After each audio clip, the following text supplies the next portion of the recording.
Assalamualaikum warahmatullahi wabarakatuh. Saya Alivia Dias Muardiana dari Prodi Bahasa Inggris. Baik, pada hari ini saya akan menjelaskan tentang perjalanan pendidikan nasional, yaitu materi pembelajaran filosofi pendidikan. Baik, untuk sebelum kemerdekaan dan setelah kemerdekaan. Ya, sebelum kemerdekaan pendidikan terbatas, hanya ditujukan untuk calon pegawai. Pembelajaran harus berfokus pada membaca, menulis, dan berhitung, jadi hanya pegawai saja yang mendapatkan pendidikan. Ketika sebelum kemerdekaan, pendidikan hanya berfokus pada bagaimana cara membaca, menulis, dan berhitung saja. Nah, setelah kemerdekaan, semua kalangan bisa mendapatkan pendidikan, karena ada emansipasi wanita juga, jadi pendidikan disebarluaskan ya. Jadi pada saat setelah kemerdekaan, semua masyarakat Indonesia boleh menempuh pendidikan. Selanjutnya sekarang ini menggunakan kurikulum merdeka yang berpacu pada Ki Hajar Dewantara. Selanjutnya pendidikan yang membebaskan siswa untuk mengembangkan potensi sesuai bakat dan minat. Jadi setelah kemerdekaan itu pendidikan semakin maju. Baik, selanjutnya yang mendasari kurikulum. Jadi terbentuknya kurikulum merdeka yaitu gagasan Ki Hajar Dewantara dengan semboyannya beliau ing ngarsa sing tulodo ing madya mangunkarsa tutwuri handayani. Jadi mengikuti instruksi dari pemimpinnya seperti itu. Baik, selanjutnya menjawab di soal yang pertama, yaitu apa praktik pendidikan saat ini yang membelenggu. Kemerdekaan peserta didik dalam belajar dengan melihat perjalanan pendidikan nasional sebelum kemerdekaan dan sesudah kemerdekaan. Nah, kita berangkat dari sebelum kemerdekaan. Yang membelenggu adalah pendidikan terbatas tadi ya, hanya diajarkan membaca dan menghitung saja. Dan hanya orang yang tertentu yang bekerja sebagai pegawai yang mengikuti pendidikan. Tetapi berbeda lain halnya setelah kemerdekaan atau sesudah kemerdekaan. Adanya yang membelenggu dari sesudah kemerdekaan adalah kurang meratanya sarana dan prasarana di sekolah terpencil. Jadi sekolah-sekolah yang ada di pedalaman seperti itu.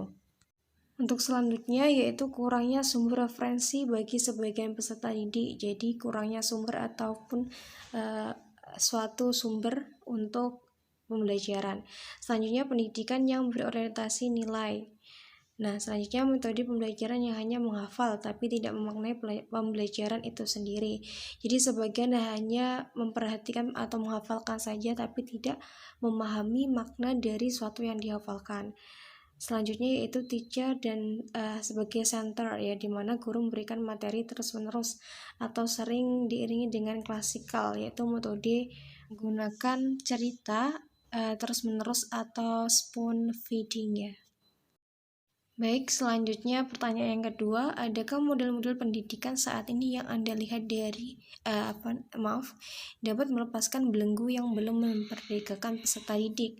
Nah, dari kurikulum merdeka yang hadir saat ini dapat memenuhi kebutuhan saat ini, yakni pembelajaran yang bermakna. Landasannya adalah gagasan dari Ki Hajar Dewantara, Bapak Pendidikan kita.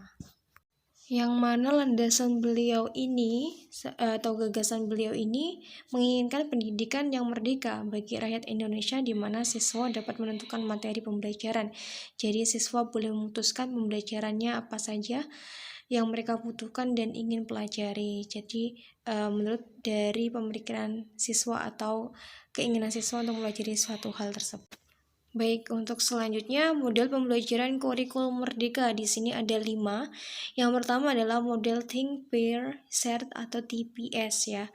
Pembelajaran komparatif yang dirancang untuk mempengaruhi pola interaksi siswa. Yang kedua adalah Jigsaw, yaitu siswa belajar dalam kelompok. Jadi dibentuk kelompok kecil ya. Kemudian setiap anggota kelompok bertanggung jawab atas penguasaan bagian materi belajar. Jadi melakukan diskusi. Selanjutnya project based learning, yaitu pembelajaran yang menggunakan proyek atau kegiatan sebagai media, bisa menggunakan Canva atau lain sebagainya.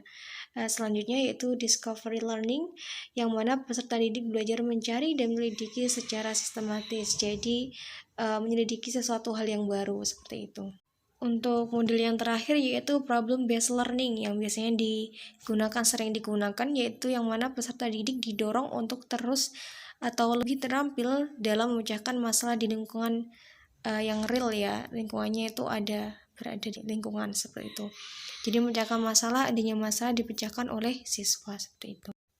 Baik, untuk yang ketiga yaitu apa yang Anda tawarkan sebagai model pendidikan yang dapat melepaskan belenggu dan memerdekakan peserta didik? Yang pertama yaitu menentukan model pembelajaran yang tepat dan sesuai dengan peserta didik ya, serta perkembangan zaman. Yang kedua, menerapkan sekolah yang menyenangkan. Jadi pembelajarannya menyenangkan di kelas agar tidak membosankan, seperti memperbanyak kegiatan praktik di luar kelas ya, di outdoor saat mata pembelajaran tertentu, sehingga siswa tidak hanya belajar dalam kelas dan tidak bosan. Selanjutnya, memberikan kebebasan sepenuhnya kepada siswa untuk mengembangkan pengetahuannya. Di sini bisa dikatakan teacher as a facilitator, not a source. Jadi guru itu sebagai fasilitator saja, bukan sebagai sumbernya ya. Selanjutnya, tidak membatasi mereka dalam mengembangkan potensi dan keterampilannya. Jadi guru tidak membataskan potensi atau keterampilan yang ingin digapai oleh peserta didik.